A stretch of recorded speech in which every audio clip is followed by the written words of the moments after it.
Roy Smalley is here. Myself, LaVelle E Neal III is here. Jim Souhan is at the Masters, where he's probably watching more solid contact than he would if he's at Target Field watching the Twins offense. Welcome to this week's episode of the Chin Music Podcast. Roy and I are going to hold this down here for the next half an hour or so as we discuss all things Twins and a little bit of other baseball stuff going on around the league. We are brought to you by Aquarius Home Services Studio and also by Your Boat Club. Roy, welcome to the show this week. Let's just jump right into the fact that the Twins couldn't hit the floor if they fell on it. What's going on with the offense in your mind? Yeah, they're struggling. And I think I've made, if I haven't said it directly, I think I've made allusions to this. I did say I thought the pitching was going to be good enough for as long as the offense did what everybody thinks they're going to do. And I still think that. But my kind of oblique reference to that is they need everybody. They need, not having Royce Lewis in there is obviously really, really a hindrance because they have the kind of hitters in the lineup. And I mentioned this, I think, maybe last week. I mean, there's not a 300 hitter in there. There's not a bona fide cleanup hitter.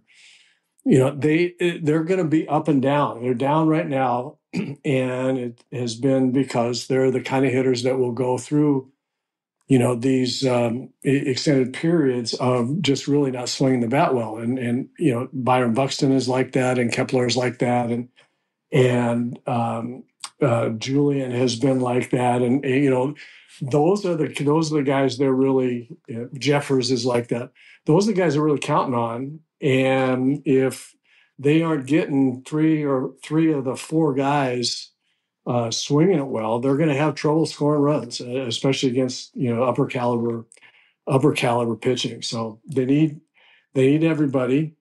And we also talked about approach a little bit. I mentioned, and you talked about it too, LaVelle, when we were talking about this. Byron, way out in front of sliders, and I mean, just looking like he has, no real concept of what that pitch is. He goes through stuff like this every once in a while because his sight line about where he wants to make contact with a fastball is so far out in front of him that he, and all hitters tend to do this at one time or another, and to greater or lesser degrees than one another. But there's always times when you go through and you're just looking really bad on breaking balls because you're trying to hit the fastball out in front of you. You're not letting the ball travel, and that's the problem that they have. And Rocco, even said, literally like them to shorten up a little bit, especially with two strikes.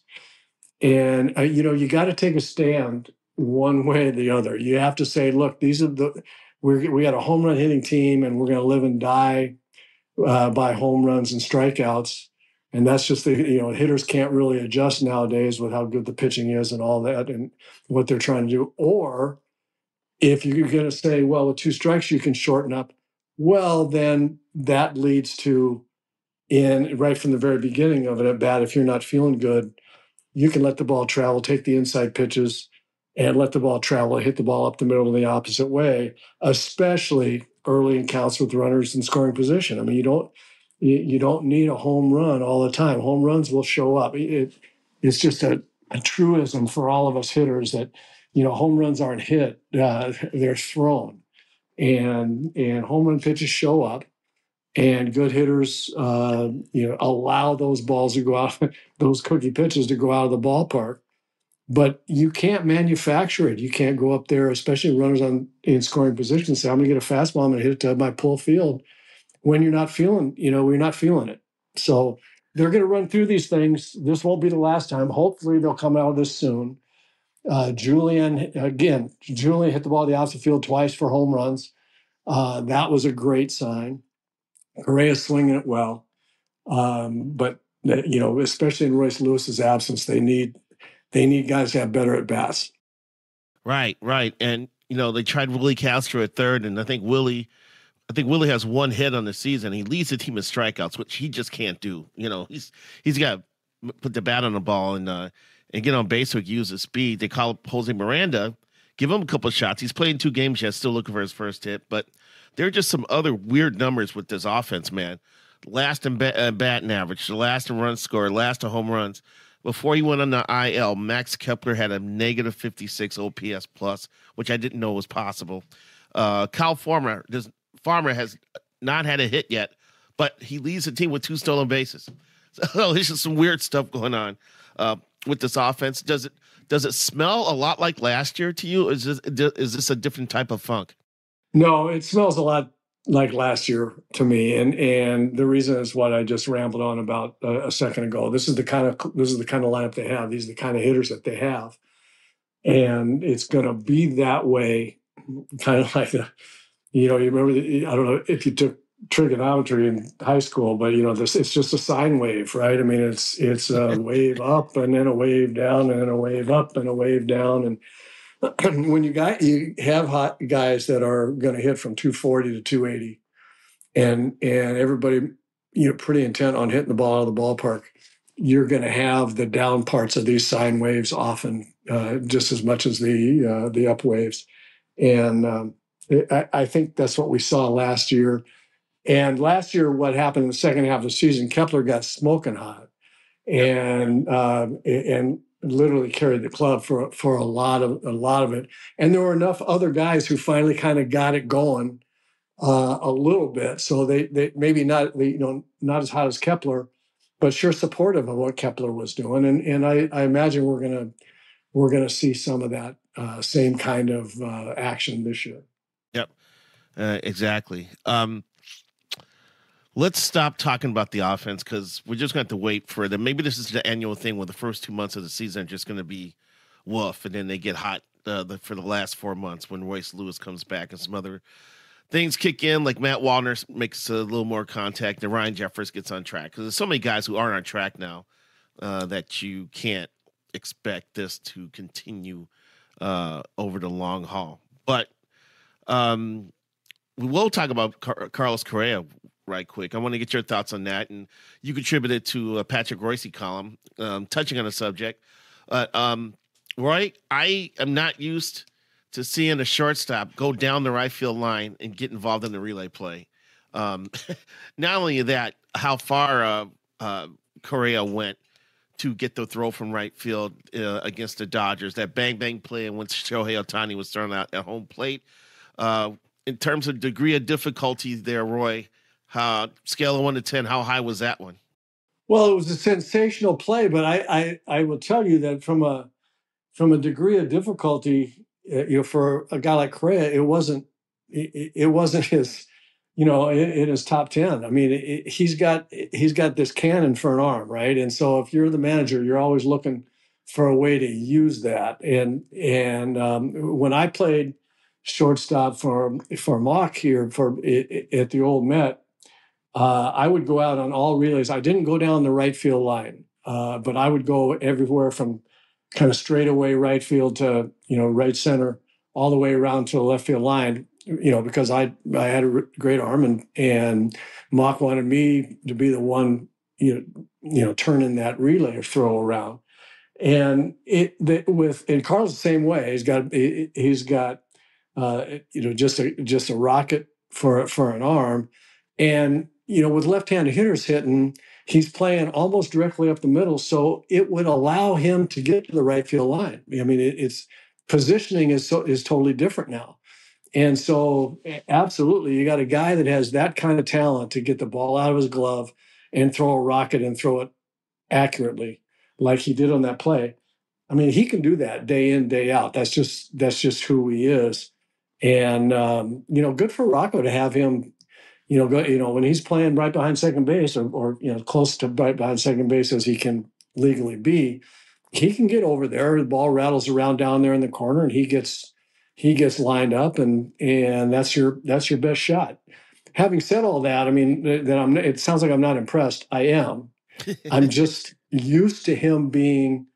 I mean, this is just part of his skill set, which, by the way, are many and varied and better than Twins fans have ever seen before. I mean, it's I'm putting myself in that category of shortstops that were pretty good players that got passed over by the talent, the skill set of Carlos Correa. So I mean, I've seen him do a lot of amazing things. That was a really excellent thing, but it's something that the throw being so online. I mean, that's an extra icing. And so I guess I should be amazed at that, but I'm not really surprised that he threw him out. And I will just throw this out, LaVelle. Nobody said anything about the great tag that the catcher made, Right. and Christian Vasquez. He took the throw, had to turn around, and he knew where home plate was. He didn't go for the runner. He went right to the outside corner of the plate, and said, "Here, you got to get here eventually. I'm going to put the glove right here." And his ability to do that just on the spot right now, along with Correa's arm. I mean, that's what made that play. No doubt, no doubt. And Roy, how much of an advantage is it when you have shortstop? Since you had a gun for an arm as well, how much of an advantage is that? You can send that shortstop out farther to get relay throws, right? To get throws from the outfield to relay home. How big of an advantage is that? Yeah, it's a big advantage. It's a really good point, a great observation by you. The most important throw. It really is the throw from the outfielder to the relay man, because if that takes a long time to get there, or it's a bad throw, you've pretty much lost the opportunity to nail the runner you're trying to nail. So the closer you can get to an outfielder, you want to be you want to base it on the outfielder's arm and the outfielder's accuracy, and adjust where you're going to go based on that, right? So guys that don't throw quite as well, or might have, get a little bit excited and throw the ball offline, you go a little bit closer, and you scream and yell and wave your arms, and you can kind of shock them into Right. just playing catch with you. Here, just throw me the ball, and I'm gonna make up for it. Trust me, I'm gonna make up for it. You don't have to throw it a long way to me. I'll throw it the long way. And it's a great advantage to have a shortstop, a relay man, any relay man. It's just, generally speaking, guys that are playing second base don't have. They're there because they don't have as good arms as the guys that are playing shortstop. And so it's a great advantage to have a shortstop that can get to the spot, knows what spot per outfielder that he ought to get Right. to, and then have the ability to make strong, accurate throws to the plate or third base, whichever one it might be. Yeah, that was one of my favorite relays to watch. It reminds me of a time the Twins were in Boston. This is a long time ago because Alex Ochoa was actually the right fielder that day, and he went into the corner to get a ball, and he threw the ball. I can't remember who the second baseman is. It may have been Todd Walker, but the throw got past Walker. But for some reason, Denny Hawking wandered over to back up the relay guy. And so it got past Walker. Hawking gets the ball, fires home to AJ Przinsky, who just got bulldozed. I can't remember who the base runner was. I got to look this up. Bulldozed at home plate. And that was the most exciting relay I've seen, just because of all the other parts and the fact that at the time you could still run it over catchers, and AJ took a big wallop there and was able to get up. I think relay plays are really exciting. I loved them when I was playing. I loved being in the middle of that. I loved, yeah, and there's a lot that goes on as a relay man. Two things. You're the guy out in front, and you're facing the outfielder and yelling and waving your hands and giving him a target. And then as soon as you do that, you start turning to your left, being a right-handed thrower, you start turning to your left and adjust to where the throw is, so that you're catching that ball sideways and moving toward the base you want to throw to at the same time. You don't just stand there, catch it, turn around. You've got footwork involved and anticipating a throw and getting your body in position before you ever catch the ball and get your body moving toward, in this case, home plate.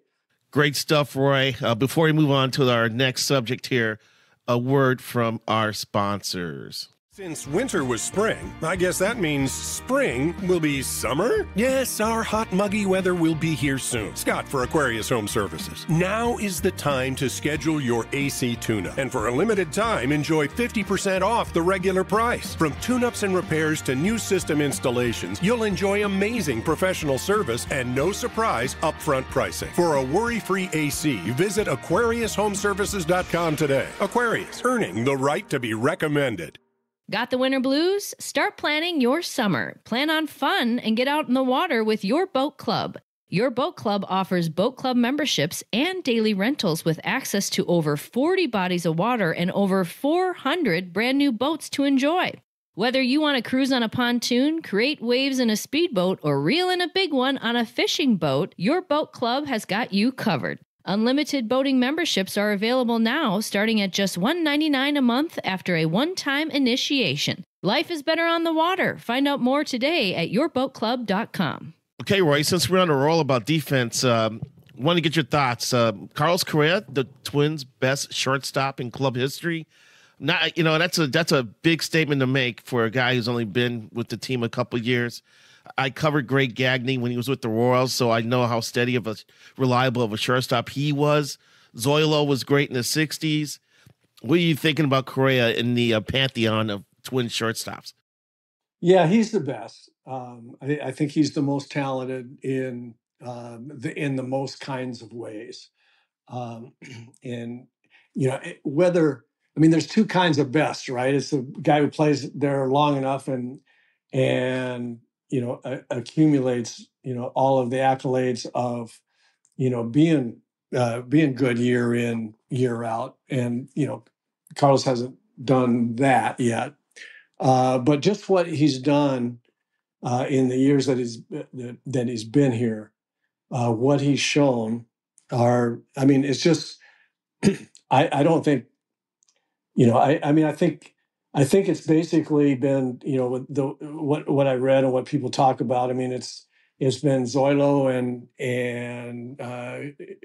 then me and then Gags, I think the three of us all are in the argument when you take into offense and defense into account, from the shortstop position.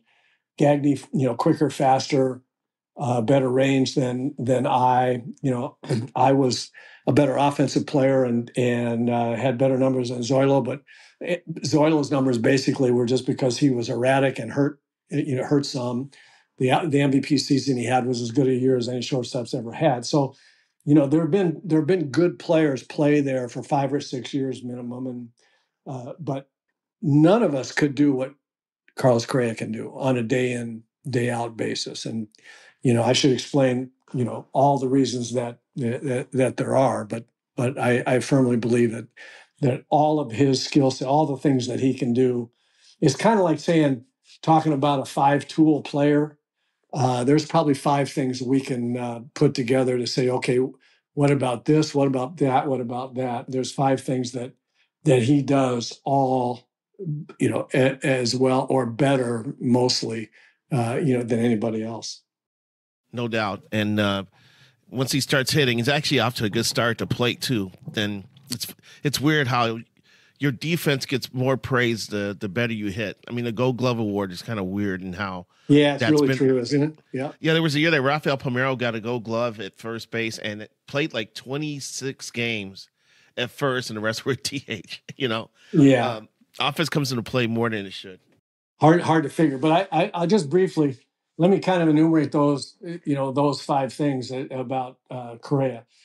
He makes all the routine plays. He doesn't make a lot of errors. He'll make some, but he doesn't make a lot of errors. Makes all the routine plays. And the 1B of that is there are a lot of hops when you're playing shortstop. There are a lot of hops, a lot of ground balls that can eat you up. Just little things that go awry, just as they bounce, and can translate into errors for guys.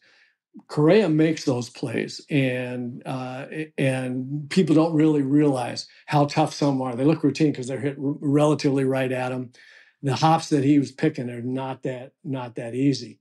To a point there, when you see him range left or right, oftentimes he's picking a really tough hop right at the end, either on his knees from the hole or picking something, going up the middle. And he said, well, that was a nice play to go that far and then turn around and throw it. But not only that, oh, by the way, did you see him pick that hop? I mean, that was really, really great. His arm is as good or better than anybody's ever has been. His ability to use his arm. I mean, the guy's 6'4", and muscular, and he throws that body around like he's a gymnast. He has great body control, and he's able to throw with that great arm. He's able to throw from all kinds of body positions. He makes the great play. He makes the routine play. He makes the tough plays that you don't realize. There's just not anything that he isn't, this 1A about. It's cool when you come to the ballpark and know you could be entertained by your shortstop too. Well, the other thing, I mentioned this too, and I don't know if Pat wrote this. I don't think he did. Patrick Royce in the article that he wrote on Sunday. But as I mentioned to him, there's also a really cool sense of not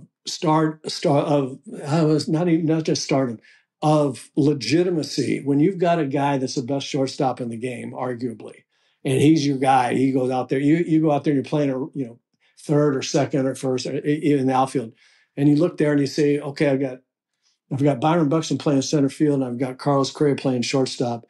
It gives this team legitimacy. That's a legitimate first-rate team just because of the way those guys can play defense. I mean, that's just the way, you got fans and teammates, look at it. It gives the team a real legitimacy, before they even come to the plate, in my opinion. Since we're on shortstops, I want to run this by you right quick.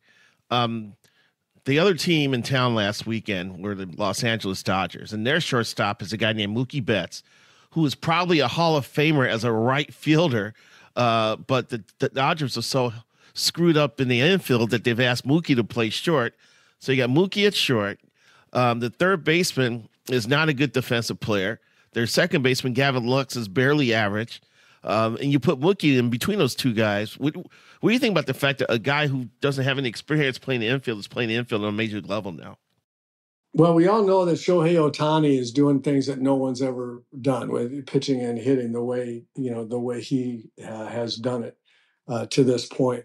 I would put Mookie's going to shortstop after all these years of playing right field and being a Gold Glove and MVP out there at right field. I would put his going to shortstop and acquitting himself well at shortstop as right behind Ohtani, and shaking my head and going, who could do that? It's an amazing athletic testament to his athletic ability, his mental toughness, his willingness to be the teammate that he is. I mean, all of those things, and then on top of that, to not to be totally adequate, if not a little better, out there at shortstop. It's amazing. I'm really proud of him as a former shortstop. And a guy that that after playing shortstop couldn't have gone to right field and played it like him going the other way to a position that's way harder. It's pretty doggone amazing. All right, enough about shortstop play here. You touched on this last week, Roy, and I was hoping you can expand on it today.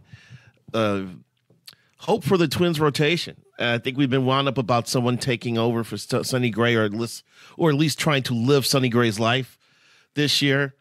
We've seen Joe Ryan, Chris Paddock, and Louis Varland on the mound a couple of times here. What are your thoughts on those three, and are you optimistic that these guys can be solid contributors? I'm really optimistic, cautiously so. I mean, we've seen each of them twice, but I kind of teased this topic last week about Ryan especially, and Paddock and Varland as well. Joe Ryan's secondary pitches, and people have heard me, talk about lack of secondary pitches, that Joe Ryan's has to get better.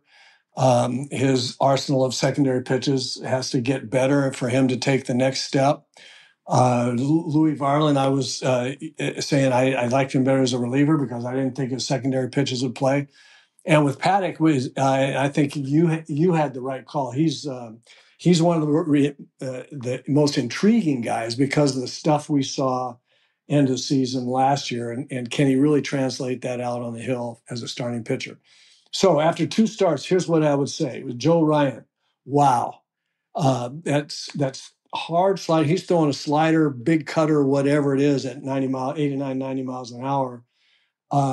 That is a great pitch, and he's throwing it in good spots, and he's not hanging it to right-hand hitters, and he's burying it back foot to left-handers, and it looks, 80% better, if not 100% better.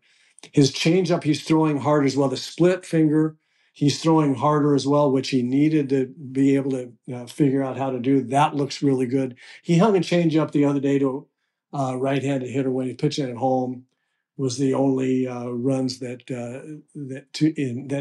he gave up to Cleveland, and I think I can't remember if it ended up beating him. I don't think the Twins came back on that. So. Everything looked really good in 2 starts, except for essentially one hanging changeup, which you have to live with. Louis Varland, same way. He's throwing a hard, big breaking slider, cutter, or something or other, whatever he's calling it. He's got a little changeups, not bad. But in Milwaukee in particular, and even at home, against the Dodgers, he was throwing that pitch hard to the outside corner on right-hand hitters and back foot to left-handers. And 2 things happened in both games, especially in the Milwaukee game. One, he was just missing. So I'm cautiously optimistic that slider, hard thrown slider that he's throwing, he's going to be able to find the release point where he tantalizes the outside corner. He just was missing. I mean, good pitches, but just outside. And also, Milwaukee, to their credit, I mean, hitters, I don't know how they took some of the pitches. They laid off of them. They didn't chase. And I'm sitting there watching from the center field camera saying, how did you not swing at that pitch? That was a good pitch. Even though it was a ball, you should have swung at it. So I think Louis needed something. He's throwing 94, 95, which is enough if these other 2 pitches, especially that slider, work. And I think he's got a chance to make it work. And Paddock finally has been really good. Too many pitches, and for all of them, for all the Twins starters 2 times through, except for Pablo, just too many pitches. It just had guys set up, couldn't quite put them away. Finally do put them away, but it's from 3-2 counts and 2-2 counts when you started 0-2 or 1-2. So too many pitches, but Paddock hung a changeup in Milwaukee. Right. He pitched terrific against the Dodgers for 4 2/3. He used all his pitches to throw them in good spots. So I tell you, I mean, it's a long season. Anything can happen. I mean, this could be a fantasy, but just based on the stuff that I've seen and where they're throwing it so far, I think it's going to be really ironic if what the Twins should have done is not try to replace Sonny Gray, but try to get a thumper of a hitter. Amazing. We're happy. We're optimistic about the rotation. We're happy with the bullpen. We just need the bats to come around, Roy. We just need the bats to come around. That's what I've been saying, LaVelle. It's like I think it's on the offense. I've thought that from the time that they broke from spring training. So let's hope they get it together. All right, maybe a week from now when we reconvene on this podcast, the Twins offense will have ticked up where Jim Souhan will be back with us too. So thanks a lot for listening to this episode of the Twins Chin Music Podcast. Take care.